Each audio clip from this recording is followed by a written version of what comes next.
Never mind who you thought I was. I'm Rick James, bitch. The one and only, the original. I was born by the river. I was shaking that ass, bending over, popping pussy. I was making that cat. Bring that ass here, boy. Turn up. Fuck you, man. Once again, it is on, you guys. Welcome to Illustrate Radio, right here on WEMS Radio. I am your host, T. Gray. And of course, you already know I got my lovely co-host coming in the building, looking like all of brown skin Sade today. What's up, Lucky? How you doing, gorgeous? I see we in sync again with the colors. We always on the same page. Just a little bit. I was like, I was going to put a red lip on. I said, you know what? I'm going to go ahead and give y'all a break today. I decided to just take it easy on the people today. Yeah. And I've been taking a break. I've been wearing my nudes and my browns. I was like, shit, I need a pop of color today because I miss color. Okay. Yes. So it's good to see you guys. We know DJ Stiletto is in the background. She will be in with us shortly. You guys can't wait to see her. Before we get this show started, you already know we're going to take care of a little bit of this church business. So I want you all, if you're on YouTube, make sure you hit that like, make sure you hit that subscribe. Make sure that you're following us everywhere at Illustrate_Radio. Make sure if you're on your Roku, you hop on there, you guys. Download that 7 On Demand app. You can run this back every Wednesday at 8 o'clock on 7 On Demand. Get us on iHeartRadio, Twitch, Twitter, Facebook. All the places, any places that's streaming. If you can't find us, I don't know where the hell you're looking. They ain't looking because Google got us. Google got us locked in. You see what I'm saying? Yeah. So DJ Stiletto, she was in it and she's gone. Yeah, but she's gonna do audio because we try and make sure everything's legit. So we good. Yeah, so in the second half of the show, you guys, we have a phenomenal producer coming in the building who is also a Grammy voter. Excited to have him on, Chris Davis. You can find him at I Am Davis Chris. He also has a phenomenal voice, you guys. We're going to see what kind of mission we're going to get in the second half.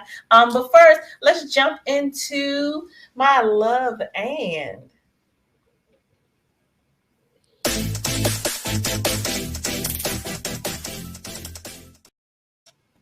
So it looks like we're jumping into the Just My Luck. It looks like it's going to be Just My Luck today. Okay. Well, it is Just My Luck that it is happily be my turn. And I'm not going to really wing it because I was talking about this earlier. Grow within your surroundings.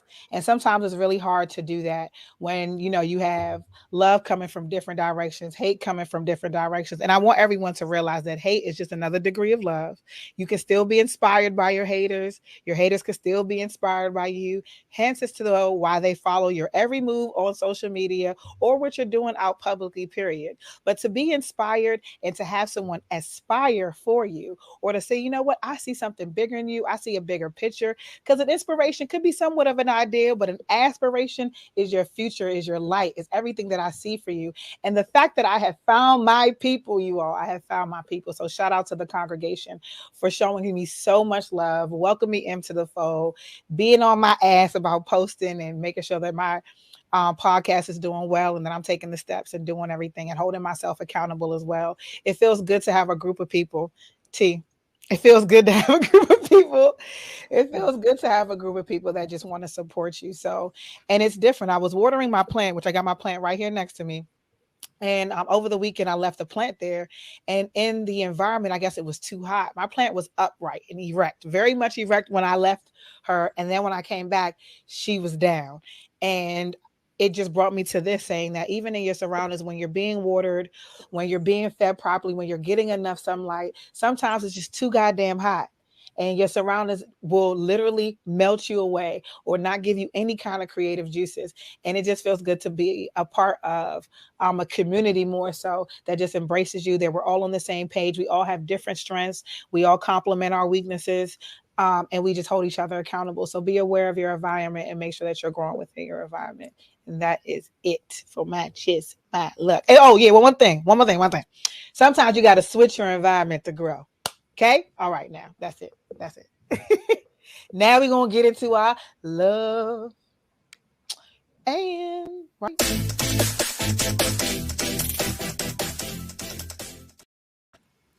So shout out to my main light-skinned hater in the background. Shout out to that Puerto Rican nigga. Um, so, a lot of times our segments always kind of piggyback. And I was going to do a love and hate today because going into this new journey, you guys, going into this new business of comedy, it has been eye-opening to say the least.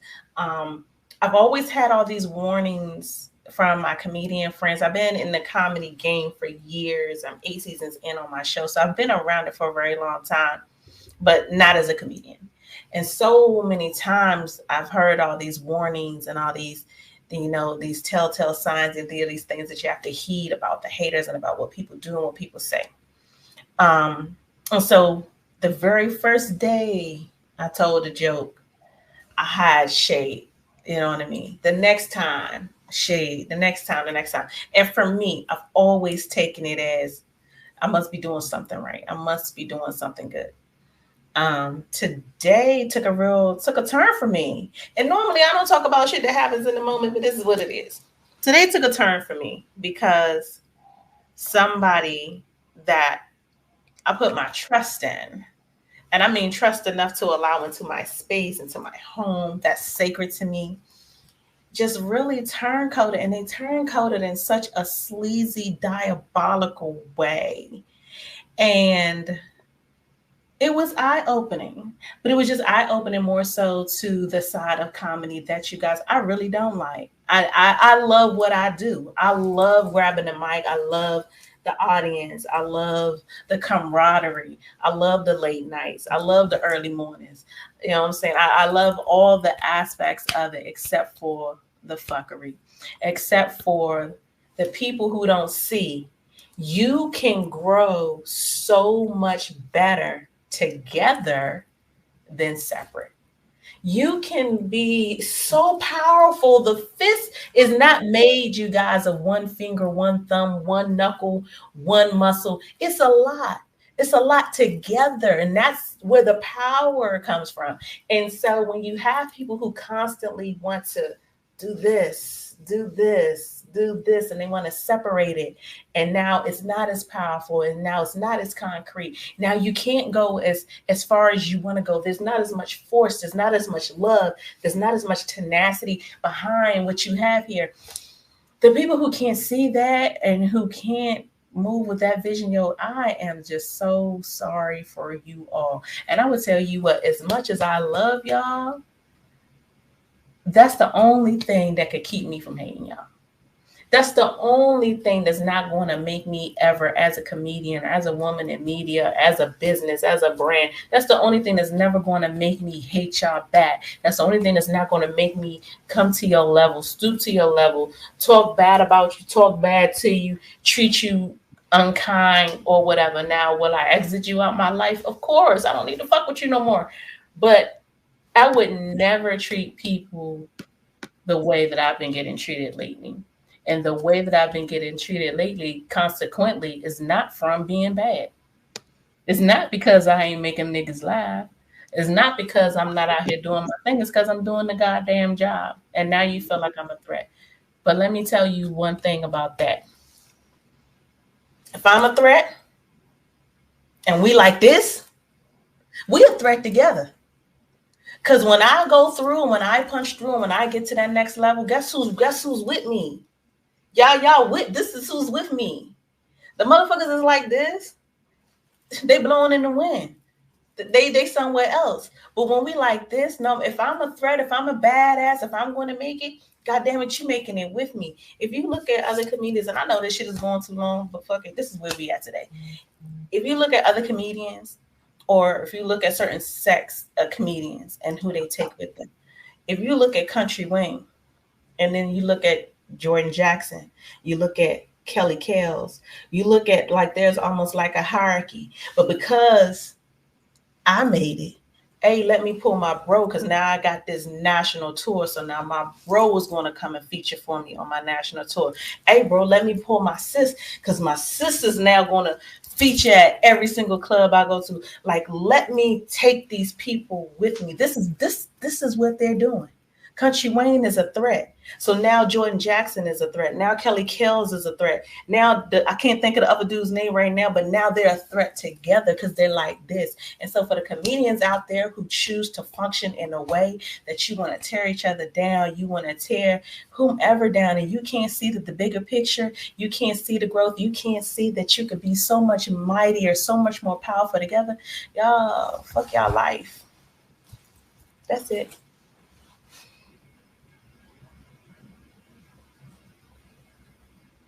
You on mute, babe.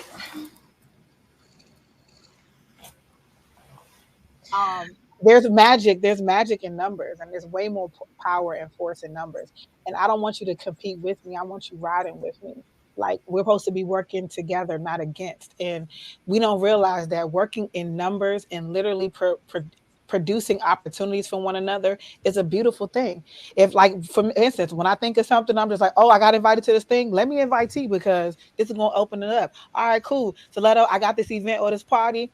They looking for a slamming ass DJ. I'm going to recommend you because you are firsthand. You see what I'm saying? So these are things of just working with people. And you do have dry haters. You got people who will literally support you or say they support you and then not repost the thing, not comment, not watch, not critique, not help you out in no form or fashion. But they just be like, I'm rooting for you.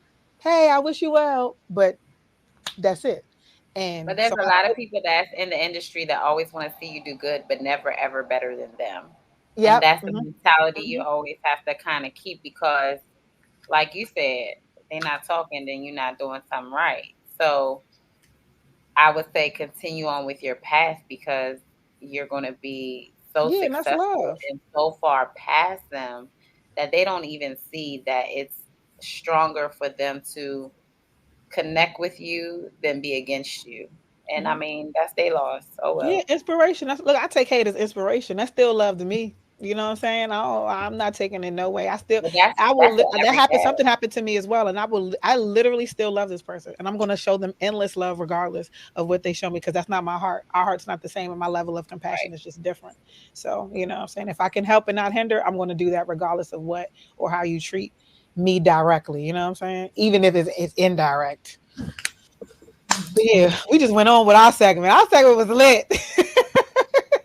Tony, text him right now. And he'll be fine. He'll be fine. So you guys, it is time for Spit That Ish.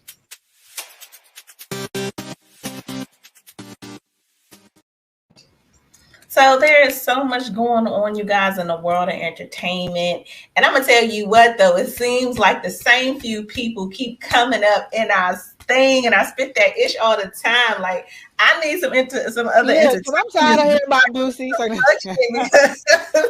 And they stay in the news. It's like they stay in the news. Yes, like, what y'all doing? Do something else. But come on now. Badass, you guys. He's always saying and doing something crazy.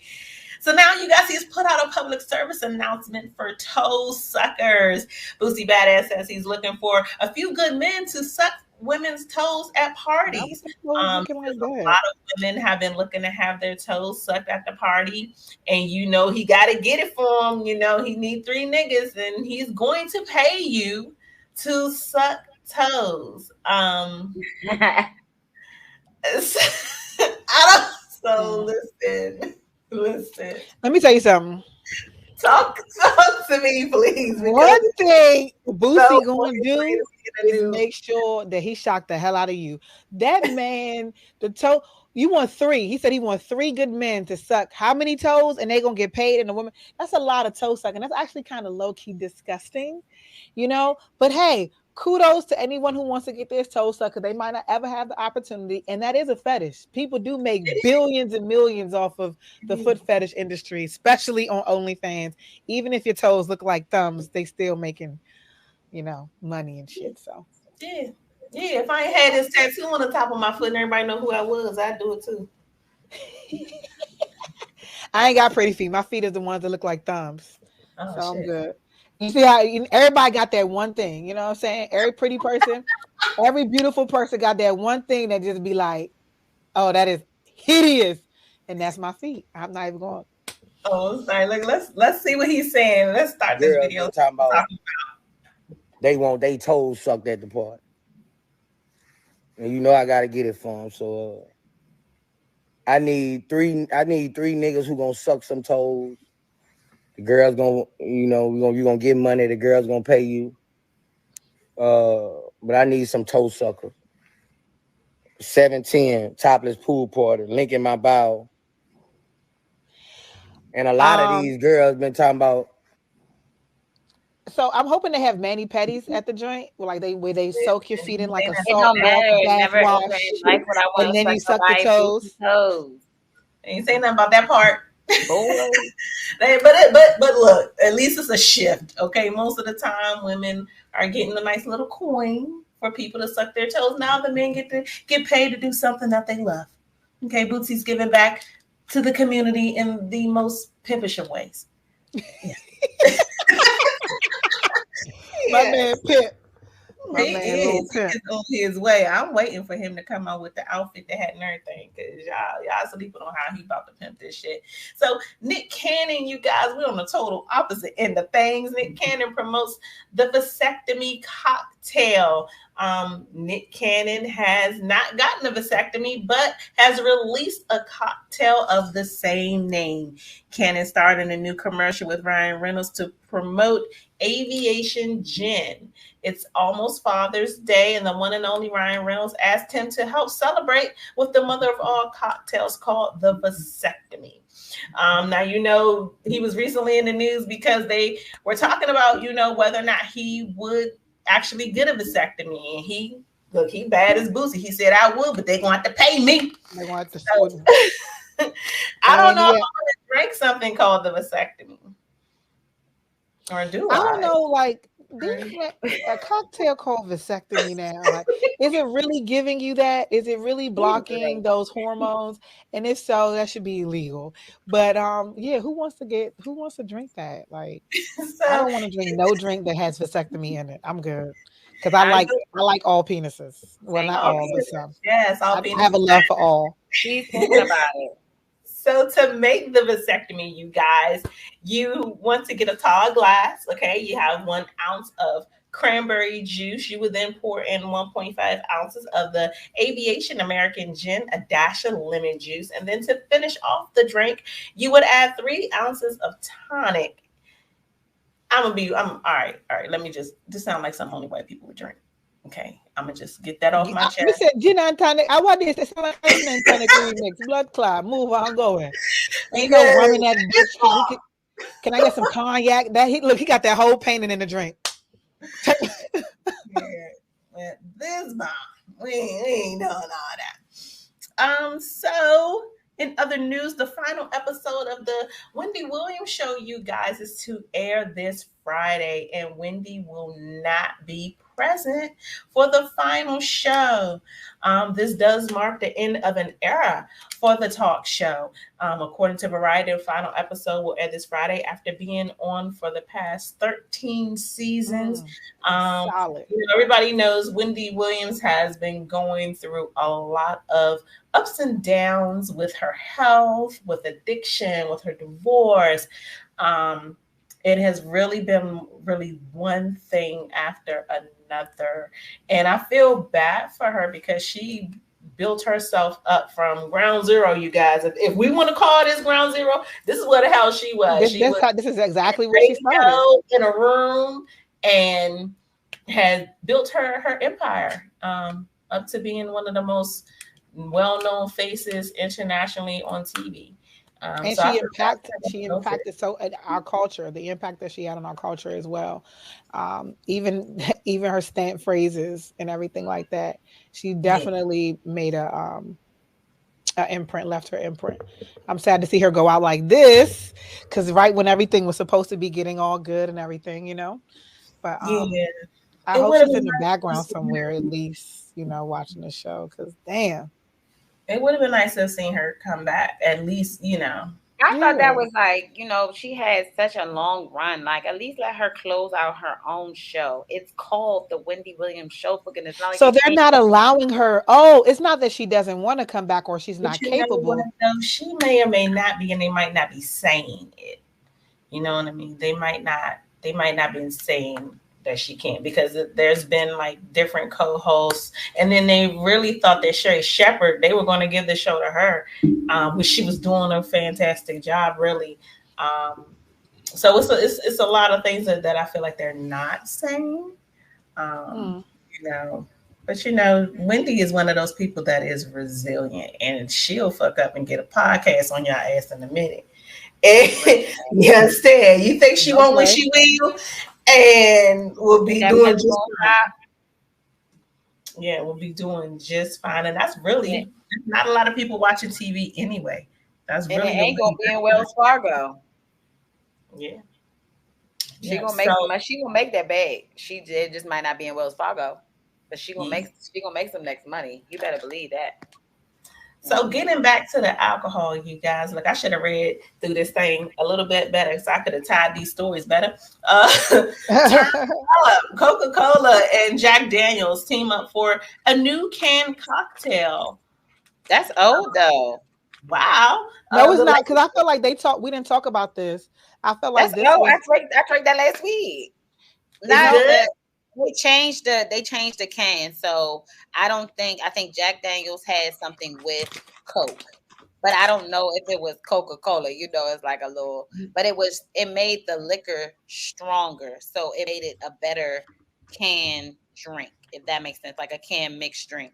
So I prefer that, because it's like, you know, you don't even gotta go nowhere to get no mixed drink, because it's like perfect right where it's at. I feel like the Coca-Cola mix, now that they're with a whole new manufacturer, I think like it's going to maybe dim it down, maybe some. It might not be as strong or as mixed as the original one that they do have, but they do have one, and then they have like a honey and I'm glad to see they got something for brown, because I'm tired of seeing. You know, I'm a drinker, so you know I'm gonna know some stuff about. I'm just tired of seeing them mix, like the Simply Lemonade. Can we get a Simply Cognac spike? Like, why does everything gotta be spiked with tequila or vodka? With tequila and rock child. I mean, I'm brown. Their direct competition is the Simply Spiked Lemonade, and then they have this other upcoming drink called Fresca Mix. So the Jack Daniels is combining both Coca-Cola with Jack Daniels whiskey, of course, and it's only going to be a 5% alcohol value, which is not that bad, I guess, for a can. I don't know. I got to ask that. I don't know nothing about that. This is why I don't like mixed drinks. I just stick to my cognac straight up, no chaser, no ice. Just give it to me nice and hot, and I ain't got to worry about it's going to taste so good I'm going to be fucked up at the end of the night, because these drinks be so good you don't even taste the liquor. Next thing you know, your ass is on your head top.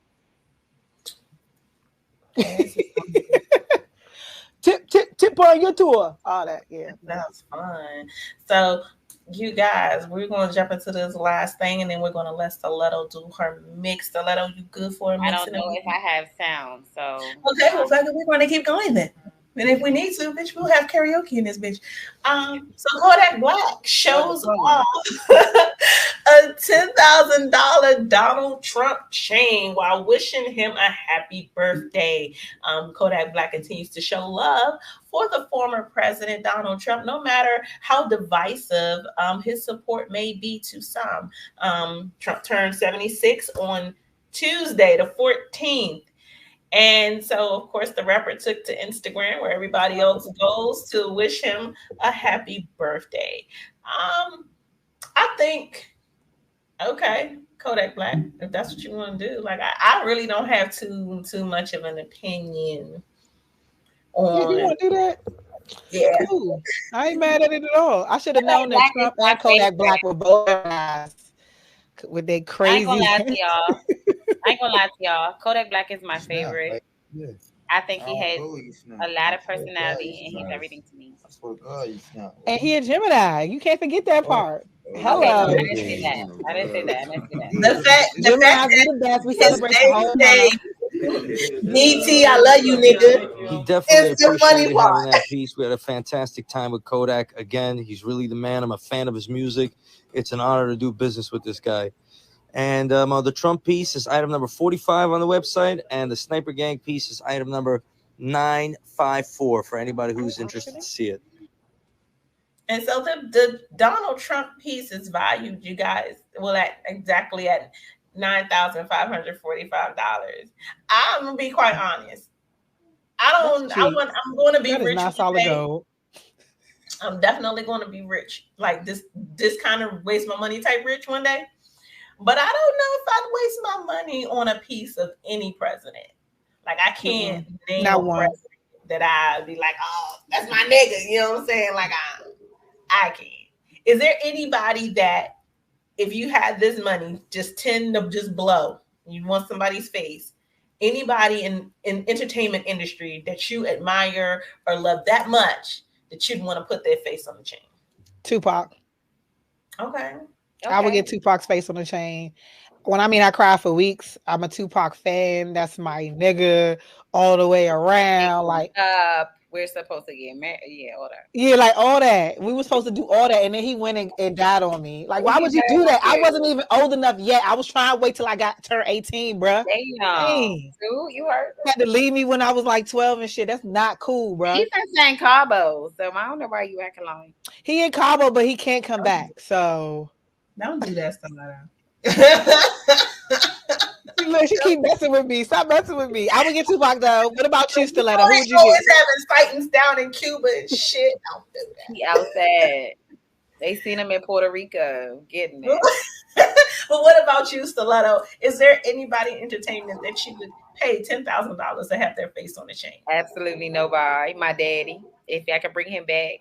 I mean, that's anybody that just died. You know what I'm saying? But if it's somebody that industry, like, as far as like a living legend. I'm not gonna be like, oh, let me put Michael Jackson on my neck. Like, no, thank you. Let me sport Prince. Like, no, thank you. So you wouldn't get you wouldn't get a KB chain. What's the KB chain? Kodak Black. You said that's your favorite. Oh, I love Kodak Black. You wouldn't get a chain that say KB. Yeah, pause. I would never date him.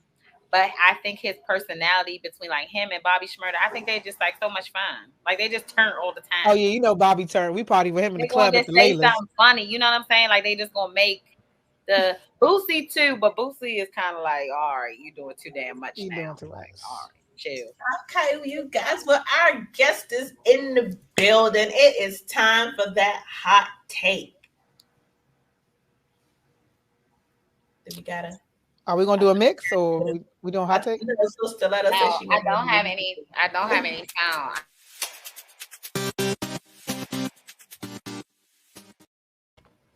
So for the hot take tonight, you guys, you see him in the bottom of the screen.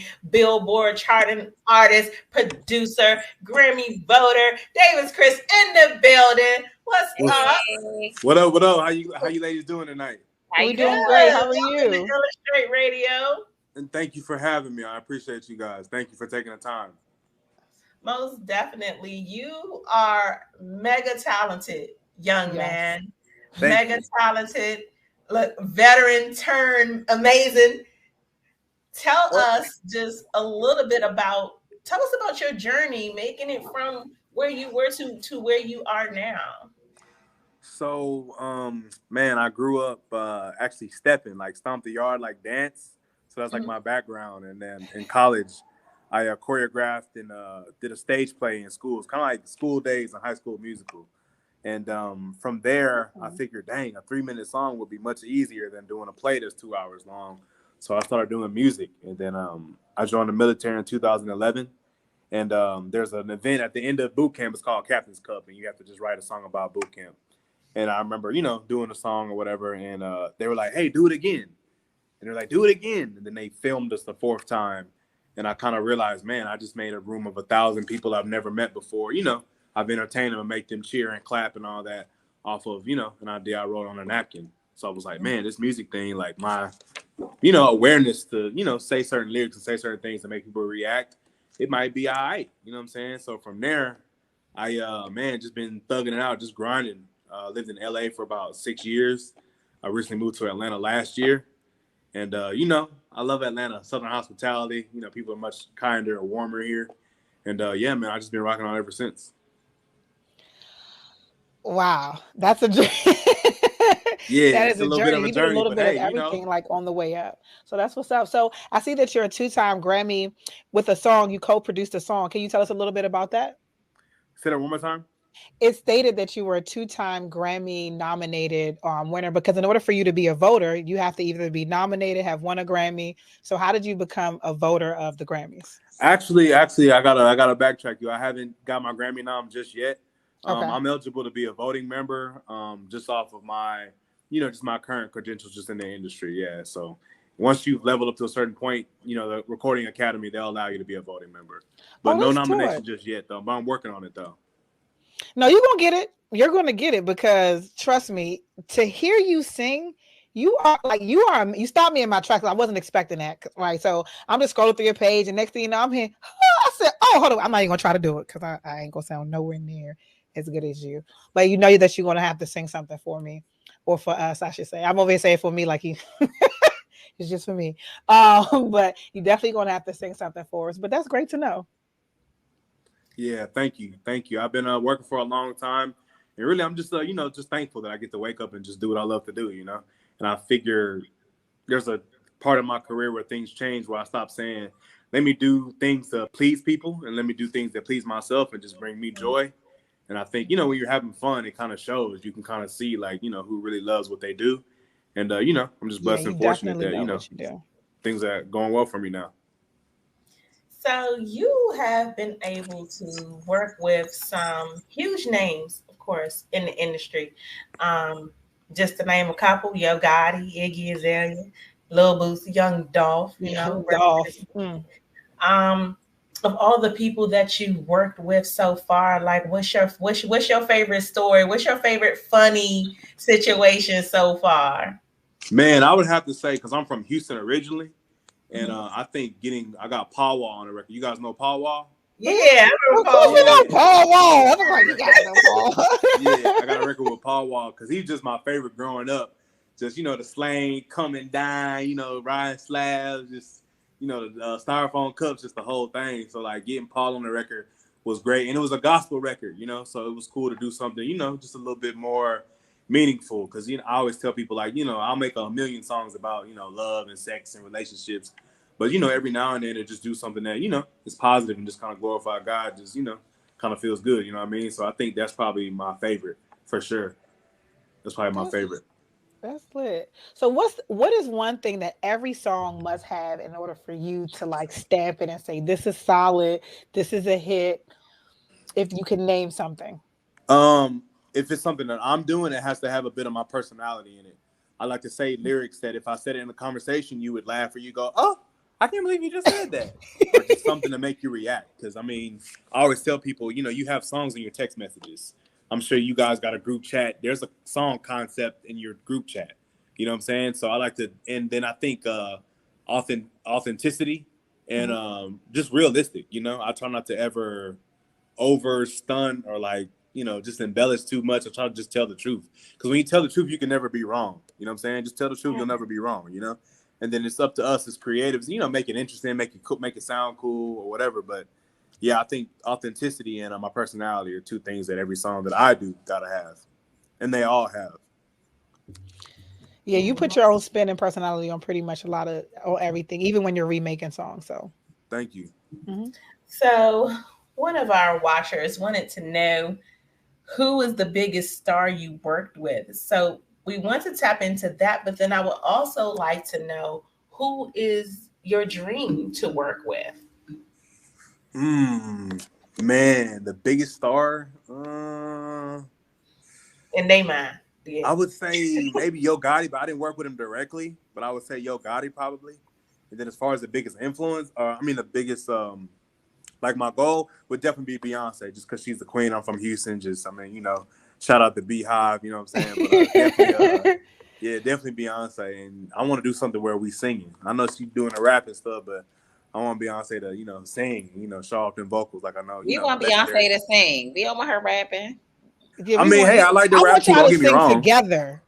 I like the rap too. That would be beautiful. But I remember like Halo and like Single Ladies and like Ballads, Body and just Love on Top, like records like that. You know what I'm saying? All those feel good music. Yeah, absolutely. Feel good music. So look, I know that Lucky was really, really excited to have you on because your voice is amazing. Besides being a fantastic producer, you have a beautiful voice. We can't wait until you are nominated for your own Grammy. But this is going to be a little bit of a selfish moment for me because I miss Lucky's birthday. Okay. And I wanted to be there. So her birthday just recently passed. Little Gemini love. So please sing happy birthday to my co-host. I greatly. You said That's Lucky, right? nice. Yes, please sing happy birthday to I'm my on the co-host. call and do that. Y'all know I'm sensitive. Yes, click. Happy birthday to you. Happy birthday to you. Happy birthday, dear Lucky. Happy birthday to you. Hey! There you go. Thank you. There you I go. live for that. I love I love you for that. I'm all stuck. I had a really great question too, and now I can't even remember what it is. It's okay. Take a minute. Take a minute. I'm gonna try to think. Okay, all right. So you had your top artist that you wanted to work with. What about a top producer? Because I know producers like to work with other producers sometimes. Oh, I would on say projects and stuff Timberland like for that. sure. Because I think Timberland is like fearless and he's very left of center. He got, hits and he's always been just eclectic and just different. Timberland and maybe a close second would be like Pharrell for sure. I knew you was gonna say Pharrell 2 seconds because they both For sure. came from like the same area, same type of style. Not really same type of style, but as far as being totally different from each other, but also just out of the box. So that's what's up. Yeah, for sure. So let's take a second and let's talk about this DFD chain.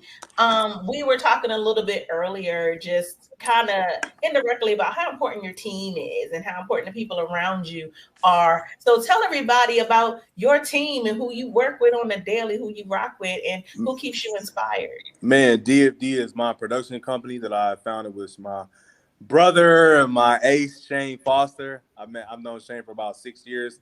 Met him back in LA the first day of school. We both went to a music school called the LA Film School in Hollywood. I met him on the first day.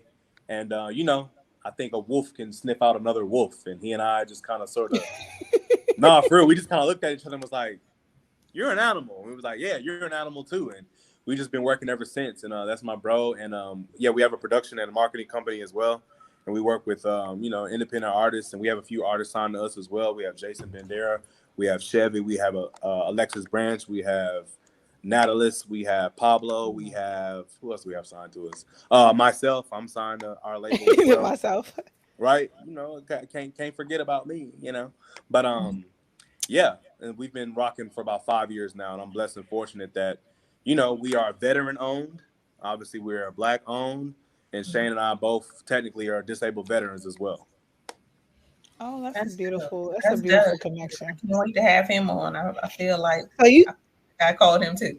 Yeah, I feel like he need to be on here too, right? Absolutely. I think I reached out. We're gonna get that set up for sure. Okay, that'll be lit. We can welcome him back on. That way, y'all can tell us more about y'all dynamic and everything like that. So, talking about you, and you said you can't forget about me. Are you working on something currently that we can? Yes, I have a song called "Why Did My Daddy Leave" with one of my artists, Natalis, on my production company. It's dropping this Friday. It's called "Why Did My Daddy Leave." It's as the title kind of implies, it is a emotional, heartfelt record about family and the impact of what can happen when family is separated. And with the record, I just wanted to encourage, inspire people, and just touch people in a way that is important for us to deal with our emotions and ask those questions to ourselves, and just kind of gain understanding and clarity as to why we might feel certain emotions as it pertains to the family dynamic. So that's going to be the basis of your project. It's you better bring some Kleenex, man. It's I going to get heavy. It's emotional. It's dramatic, but it's gonna feel good though. I promise. It's a good song. And this you know what? Because those types of albums or songs and things like that are very healing. Music is a very powerful thing. So to move someone, to be able to say I can make someone cry, make them happy, make them sad, and make them feel all those emotions, that takes extreme talent and also being extremely genuine, like you said, because that allows you to connect with people. So that's a beautiful thing. I can't that's wait the for the challenge party. that I like to take on. I like to say to myself, in terms of just my ability as a creative, like my ability to make you feel a certain thing. Like if I say a certain lyric, you're gonna smile. If I say a certain thing, you're gonna laugh. If I say this type of lyric, you might potentially be emotional. You might cry. This one might make you dance. I always like when beautiful ladies dance to the music, of course. But yeah. So I feel like that's a challenge that I like that I like to take on as a creative. So since you're now on the side of understanding, well, I'm sure you had an understanding of how the Grammy voting process worked, but to be a voter yourself, I'm sure you see it differently now. Do you consider that in developing your projects? Can I get that one more time? It's a little choppy. I was asking, now being on the, oh, somebody has to mute. Oh yeah, let me mute. Let me mute it. You too, Davis. Mute for just a second so you can hear the question, and then okay. So, can you mute for me for just a second, Davis? I can't really hear. It's like kind of breaking up. Mute. You're mute. Boom. So look, I'm just making sure it wasn't me. Okay, but you can hear me. Yeah, it was his audio. So can you hear me now? A little bit? It's your service. You might even have to turn the Wi-Fi on and off. You can't hear us at all. Okay. You know what? Let's text him in the chat. We can text him. I mean, he can see it. He's gonna see it. Let's see.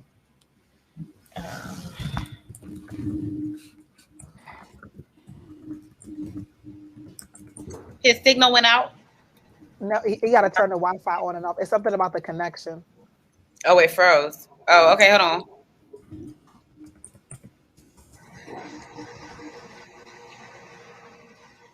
You see it? Can you hear us? All right, now unmute. Let's see if we can hear you. He is unmuted, but we can't hear him. Oh, okay. He's frozen. Go out and come back in. I got this ice box where my heart still be. Go out and come back in. Okay.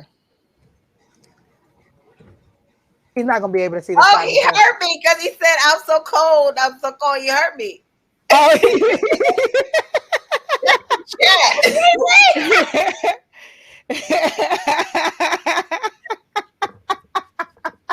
you read his lips. He's like, "Oh, he said it. He caught it." We need you to go out and come back in so the connection will fix itself. It can reconnect. Honey, I can see the stars all away from me. And then come back. On my window pane. There you go. I was like, you can just start it up because I want to see if you catch it. So this is what goes down in the live show, y'all. That man said, "I'm so cold." I was like, "Hey." He asked to let her. You funny as shit. That is exciting. I got hype. Like, oh shit, he said it. Okay, I am hot in this little jacket. Girl, I don't know why. I ain't even hold you. The AC not even. I don't know why you right ain't I'm like, this is what y'all about to get though for a second on the live. Lucky, I would have sent for you. Don't worry about it. You say you what? Hey, you back? Hey. What's there up, you go. Hey. Can you hear us? We can hear you now. Okay. Hey. How you doing? I'm all right. How you doing? All right, you guys. So this is Davis, Chris. See, let me see your show. The link. Songwriter, Grammy voter. Get caught up. So I was trying to ask you. It's still doing it. Now that you've had the opportunity to be a voter for the Grammys, does that impact how you build your projects? Like, do you consider what that process is now and how does that impact your project? For sure. I think having insights to, how the Grammys work and what voting entails, I think that has indeed kind of informed the way I make music. And I think the key thing, like I mentioned earlier, was just authenticity. I feel like the community of people that vote on the Grammys, you know, they're voting for stuff that's good. It doesn't matter commercially, or it doesn't. That's not what this, you know. Okay. No. Go somewhere. Move. Stop moving. Stay right there. Don't move. We can hear you. Alrighty then. It keeps disconnecting. We're gonna have to invite them both back again, because I actually wanted to ask a question about, like, how is it discussing like rearrangements and all that stuff and songs and music, and I want to know that, like, how do you go about expressing those differences too? And I want to hear your question as well. Come on, go back out and come back in. One more time. Let's try one more time and see if it works. When we have these kind of situations, we should just all hop on IG. They can have all four of us on there. Look, boom, look. Let's go to IG real quick. Let's talk about it. Finish this interview. Because I can put the little filter on with the glitter. Yeah. Look, and I could give me some additional lashes. With some pretty eyes. I ain't have lashes. I wish there was a retwist filter. You know what? Somebody gonna come up with that, because they come up with everything else. And I mean everything. They even got something for your edges. You seen that one yet? I haven't seen a filter for it's like give you edges and it give you eyebrows. You know I'm using it for the eyebrow. The days where I don't feel like putting on my eyebrows, I will be using that. The fake edges in the beauty supply. I don't want to do the fake edges in the beauty supply. I don't need edges. I just need. Yes. Hey, Davis, Chris. It's the phone. It's something about barely. So where you are, it's probably just a bad connection, love. But now you pause. So don't you live out there. We know. Look, we can bring you back. We ain't going nowhere. We're gonna bring both. We're gonna bring you back, because I had some really good questions. We had some really good questions. Look, hold on, wait. He chocolatey. He ain't even look. T.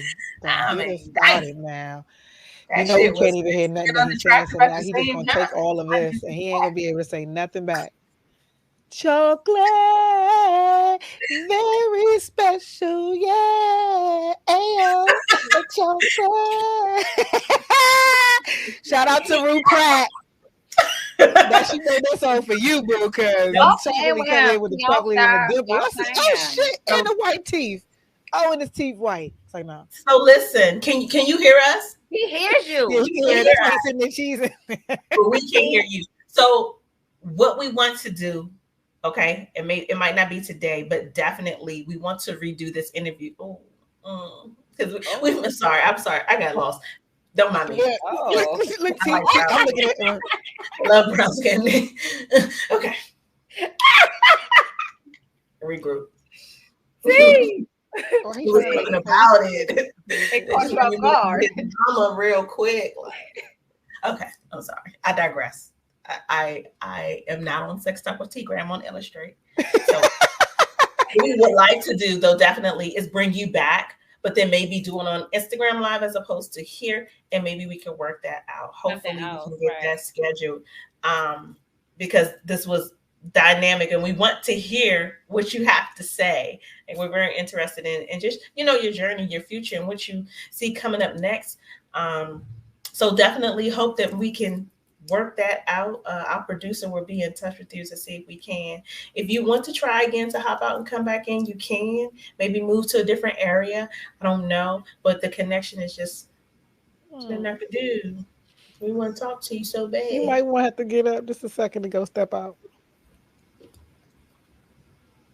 No. Oh, was that my stomach? Wow, my stomach made that noise. You try to see T-Face. She was all professional, and then he did that little lip. She was like, "Oh, wait a minute." Her whole face changed. I was looking at T. Get the real T great for looking at him. I'm looking at T like, I don't come through this screen. Do that shit. Listen, that's you know, on the Looney Tunes where it's like the wolf sees the girl and then his eyes bug out and his tongue drop and he go all crazy. Are y'all familiar with that? I'm just an old bitch. So y'all, that's me. I know what you're talking about. That's me. I'm the one I'd be like. I gotta see that, because now I'm curious, because the way you just reenacted makes me curious. because that's really where my mind be. That's what. First off, this little 27-year-old Joe started to talk to me the other day. Okay, and this old bitch is feeling herself. Boo, because you know we don't look our age. You know when people be asking us and we tell them, they be like, I was so like, now I'm 10. Anybody ask me, how old are you? I'm 10. I'm a legally 10-year-old woman. a 10-year-old woman. Mm-hmm. Every pervert's dream right there, but don't ever say that. I mean, 3 plus 7 is what? 10. So that's a magical number. Boom, we're going to go with that. That sounds better than 3 plus 7. That's so funny. So, bitch, I'm 4. I'm about to be 4. Yeah, you are. We're Benjamin Buttoning over here. I look back at photos and I'll be like, oh, we look young as fuck now. We are literally Benjamin Buttoning. You can't tell me that you don't feel and look better than what you did 5 years ago, 10 years ago. We are, and Mimi, you don't even look like you were adult. So, like, just imagine. You know what I'm saying? Yeah, definitely. And we're not what 40 was at one point. Mm-mm. You know what I mean? We're definitely not. Yeah, but we're definitely more progressive. On a permanent film. So is he gone for good or is he going to try to come back in? No, he probably gone for good. And it's all good because we're going to get him back.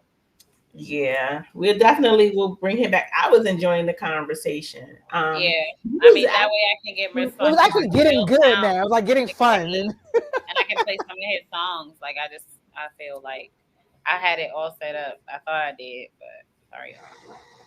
Well, he's a dope producer. He's a dope writer. He has his production company. He has a project that's going to be coming out soon. Everyone can definitely look out for that. Y'all can follow his IG handle, which is I am David Chris, or is I am Davis. Yeah, I am Davis Chris. I'm sorry, I am Davis Chris. Yeah, and we are sad that we couldn't finish the interview, but like T. Gray said, we're gonna continue it on for the next week. Get him back. I know his partner is going to come on. I don't know if he's scheduled for this month or not, but definitely Shane Foster is going to be on as well. So can we work out something where we can do both of them at one time and then really? I don't see why we can't. I don't see why we can't unless their schedules don't permit. But I don't see why we can't. Yeah, most definitely. And shout out to my homie who connected me with these fantastic dudes in the first place. Another fantastic producer, music manager in Atlanta.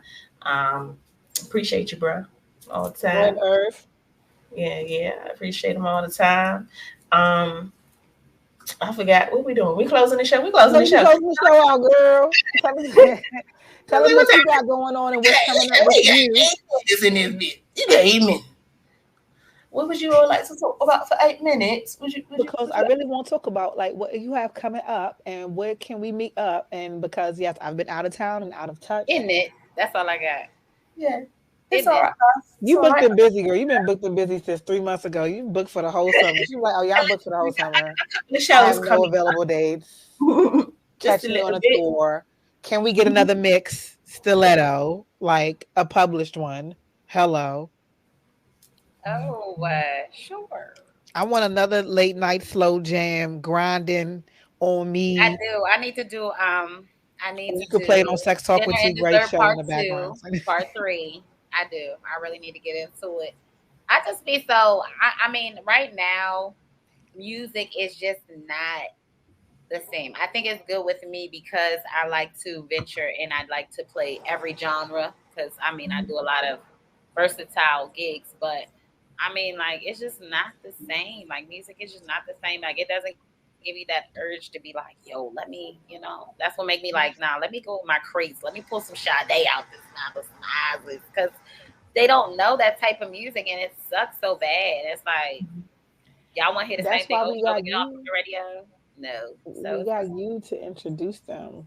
And you could do you could do a new beat because it's not all the new music isn't bad. It's just 99.9% of it is. So yeah, I just feel like I just need to say it's just all of it. It's just not all of it. It's just all of it. To me, it's like the artists who aren't really put on are the ones who sound the best, who like they're not on the radio and you just happen to randomly discover them on Spotify or like Apple Music or something like that.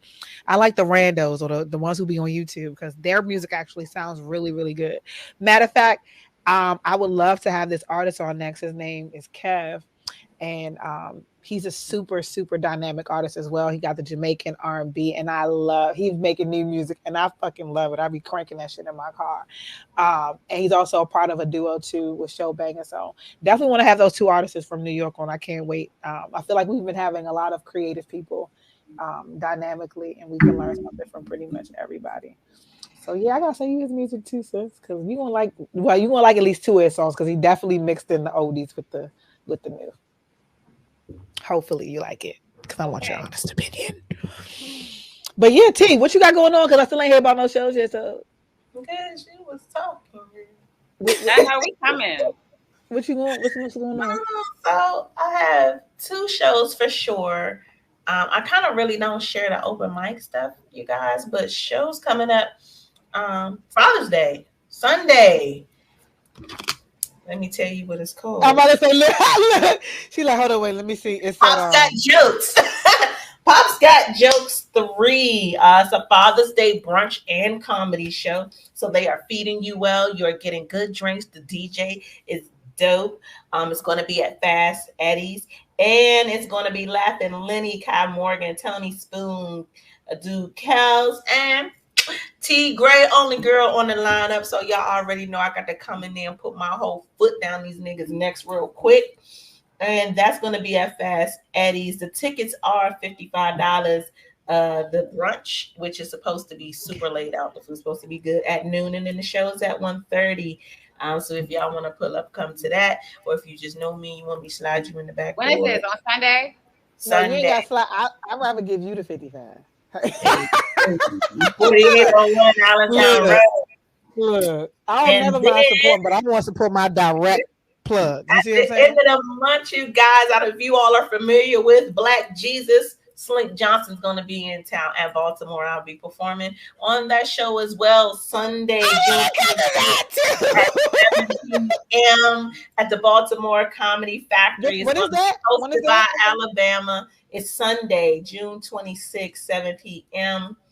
It's going to be hosted by Alabama. It's Slink Johnson. There is one other comedian on there, but unfortunately, I do not have his name. But definitely going to be having a good time, you guys. This is a TBT event. So if anybody's in the Baltimore area, Tony Day is TBT events. He brings dope ass comedians to the city all the time. Make sure y'all follow him. Located? I'm sorry, I'm taking up all the information. Party off the chain all the time. Yeah, they do. They do. I'm here, so I'm trying to put the information in. So where is it at exactly located? Baltimore Comedy Factory. Get my phone back. Baltimore Comedy Factory, 5625 O'Donnell Street. I got it. On the calendar. That's where you're performing. I was there on Valentine's Day. What time? Yeah. Rodney Perry. Who was there Valentine's Day? I don't remember. Okay. She don't even remember because it wasn't memorable. What time? It's at 7 p.m. and that's $20 and a 2-drink minimum. Oh, that ain't bad. Yeah, and it's a 7 p.m. show hosted by Alabama. I'm excited. I'm excited because the show is all love below vets, you guys. Alabama was my very first interview I ever did ever. Slink Johnson came through during I did my Corona Chronicles. During COVID, I did Corona Chronicles. I did 2 seasons of that. Slink Johnson was on there. It was great. And I've never had the opportunity to meet him in person. So I'm excited to meet these love below vets and not only be there, but be able to work with them as my colleagues now. So super, super excited. Right.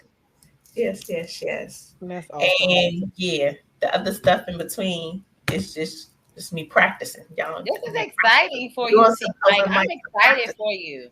I'm excited for you. The glow is even different. Look at your face. Yeah, and you see it's like she really love it because she just talking about it and she just all the time. And it's effortlessly. Like I'm here for that. Like look, we don't get this girl all the time. You don't want me to come because the Baltimore Car, they got the 2 limit drinks and they make them straw. I'm gonna come in there and give me some wings. Come on and get you a couple of them frozen margaritas. Right in front and be loud and embarrassing. And I don't care. And I love it. And the way these gas prices going, I'm gonna drive to Laurel to your house. Come on, and we gotta go. And then we gonna call and act the damn fool. We don't even want my car back. My car's still in the shop. And I'm there is no better way to spend $20 real quick. There's no better way to spend $20 real quick, but to come fuck with your girl. Because let me tell you something. If I don't do nothing else in this comedy game, I work hard for the audience. I work hard to make sure that you all have a good time, that you all involved, and that the laughs are genuine. So that's very, very important to me. With what I'm doing, it's very, very important to me. It's more important than what it does for me. Is what people are able to walk away with. It's not. It's therapy, guys. To be quite honest. Interview you real quick. Sure. What made you want to become a comedian? Like, what started you on this path to comedy? So, I never wanted to be a comedian. I've worked in the field of comedy through media for the past 3-4 years. And so many people say, oh, one day the bug's going to bite you, bug's going to bite you. Bug never bit me. I stay in my lane. I'm behind the mic. I'm on the camera. That's what I do. My father passed. Before my father passed, my father always wanted to be a comedian. There's so shit ton of footage of my daddy just doing shit. And he would always say, when you going to put me on your show? When you going to put me on the show? When you going to take me to meet these comedians? And I'm like, you know what I mean? How we do with our people who know they ain't really doing shit. And when he died, I started writing out of nowhere. Never wrote a joke a day in my life. And like literally the pen and the paper would not stop. And I wrote for about 8-9 months. And at some point I said to myself, I'm going to have to do this one day. And I was always scared. I never really wanted to share it. It's very personal to me. It was something really that I felt like it was just between me and my dad. And this is what he's giving me. And I'm getting this out through him. And so it was a day, September last year. I was at a show. One of my good friends, Angus Black, national known comedian, he was here. Some other good comedian friends of mine were here. And it had just been on my heart. One of my co-hosts at the time had challenged me to get up and do it. I'm like, yeah, I'll go do it. But really, for real, I wasn't going to do that shit. But that particular night was just, I felt like it's time. And even though I felt like it's time, I was still so scared. And so I got on the phone with Rodney Perry, who is a good friend of mine. We talk on a very personal level, especially when it comes to laws. And he was like, T, just get up there and do it for your pops. And that was like all I needed. The push you needed. Moment. No matter who was there, me and Angus is super close. I mean, these other comedians are super close. And no matter who else was like, oh, God. It was him saying that in that moment that made it okay. And when I grabbed the mic, it was like a wave, like everything that I had been thinking, everything that I had been feeling, all the stuff that my daddy had given me was just, and for my very first time on stage, I did 15 minutes. And it was like everything had fallen into place. Even with the people in the crowd, I had jokes about grandmothers who be still trying to dress young and shit. It was an old bitch there with bamboo earrings, and it fit my joke. It was other people in there that like everything fell in line in that moment, in that time. And so when I got off, it was just a feeling of, I never, ever want to stop. I never, ever want to not do this. But to be honest with you, this as a whole is a gift from my dad. And I've talked about this, but not often. Me and my father didn't have a great relationship. When he got sick, it's like, here you are, absentee father, and here I am, not got to see you and be with you and help you and take care of you every day, which was hard. Even because this is 37 years in the making of that kind of relationship. And now here I, so it was hard, but it was also rewarding. But my father has never given me a gift my entire life. Okay. Never, not a card, not a nothing, my entire life. So when I say that this is a gift, like that's what I literally feel. When he died, it was like, here, take this. And everything that he wanted to do is what I'm doing. He wanted to be on stage. He wanted to tell jokes. He wanted to be a comedian. He wanted to be limelight. Like that was his thing. And so I'm taking very good care of this gift and being very gentle with it, which is why I'm very private about it, which is why I'm nervous about sharing it. Like, even though I am where I am with it and I had to connect and I can do these things, it's so very precious to me. Yeah. So I take my time with it. You know what I mean? It's like a gift that you don't really want to mess up the paper. You don't really want to unwrap the bow. So that's how gentle I am with it. And then the fact that I've been in the background of comedy for so long, I have a certain level of respect for it. So I know not to rush it. I know to take my time. I know I got to work the trenches. I know it was like low key. You know what I mean? Like all your experience was preparing you for where you are right now. But to say when did I want to, I didn't. And sometimes I still don't. But who can deny such a gift?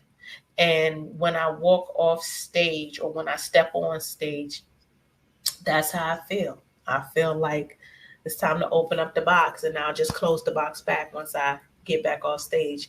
And it's just, that's what it is. Rodney told me, he said, one day you're going to get up there, you're going to do it for yourself.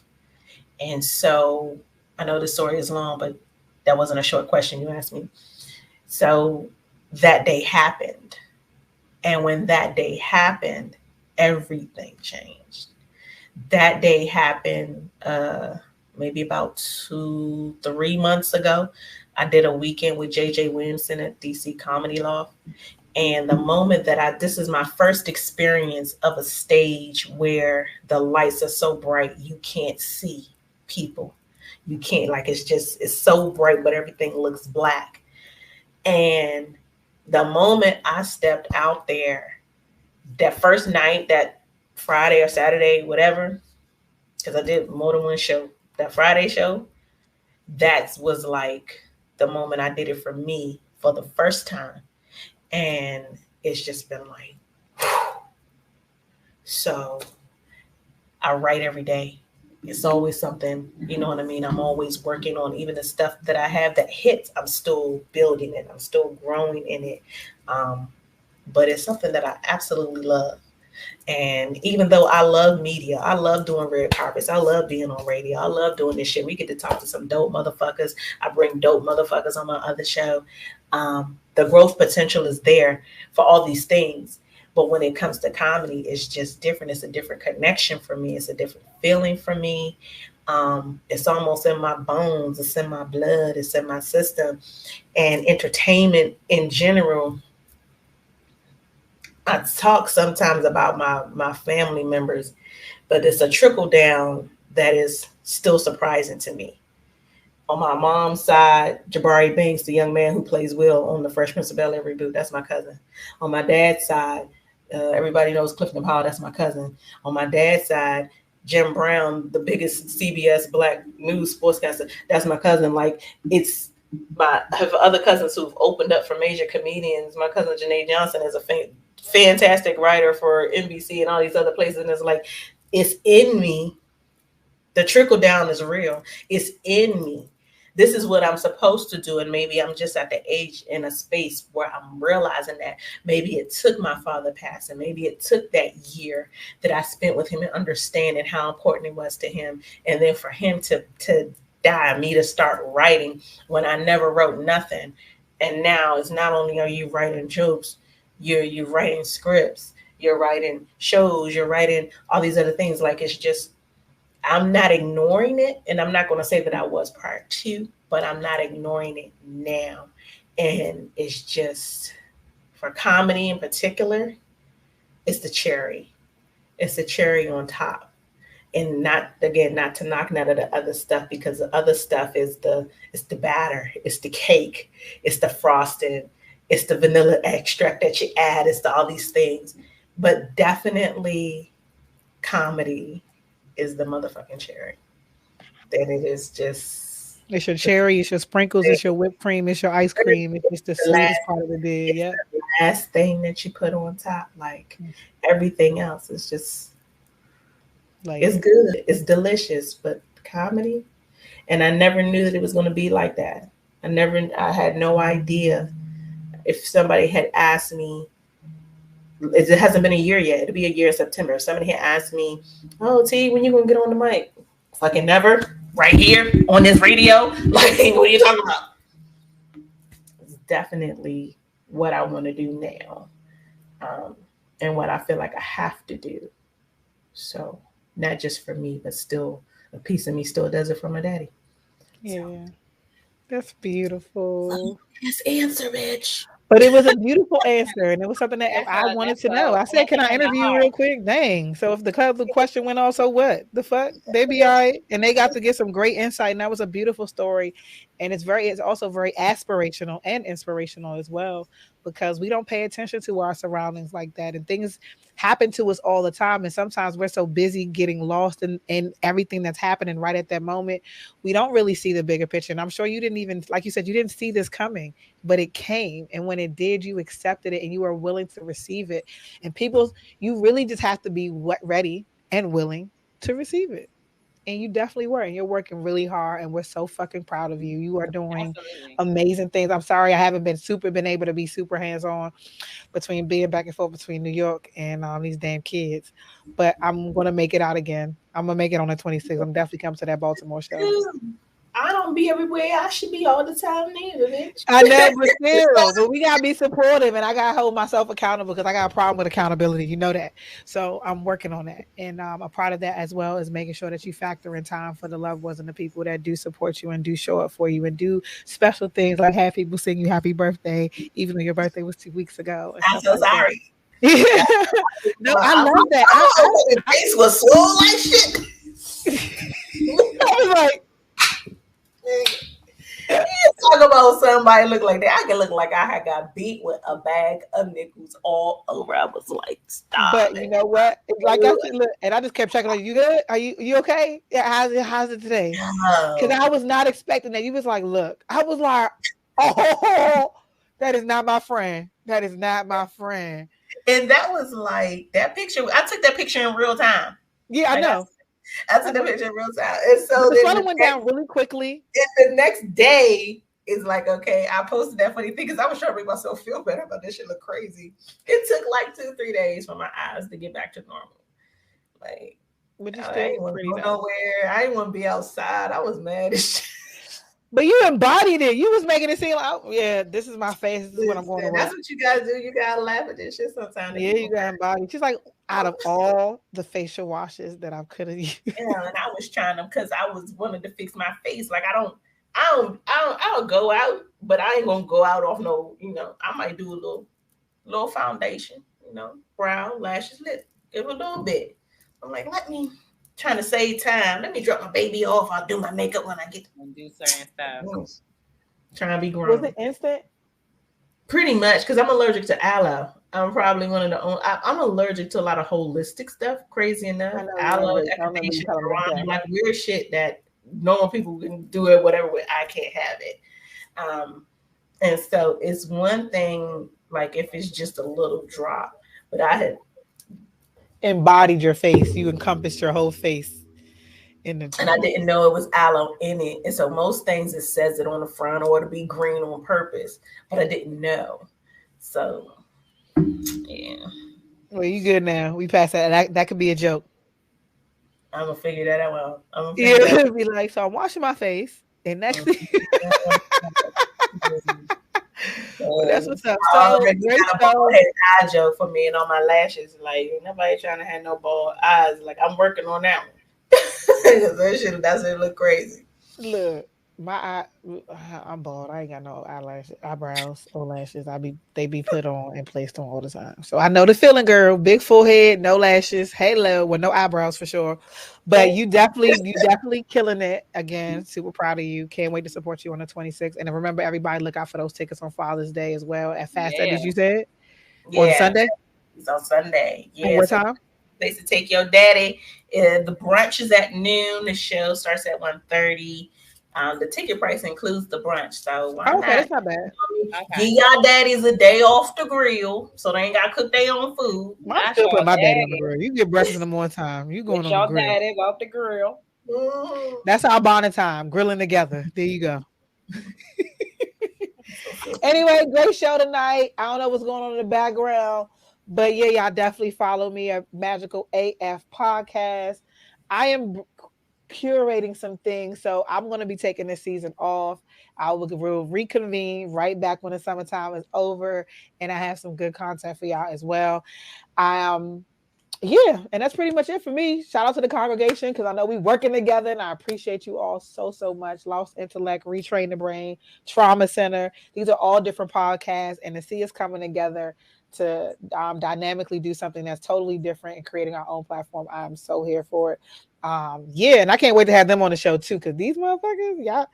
Oh, you need to meet Crane. I wouldn't be surprised if you didn't already know him because he's also a comedian too as well. Hilarious. What's his name?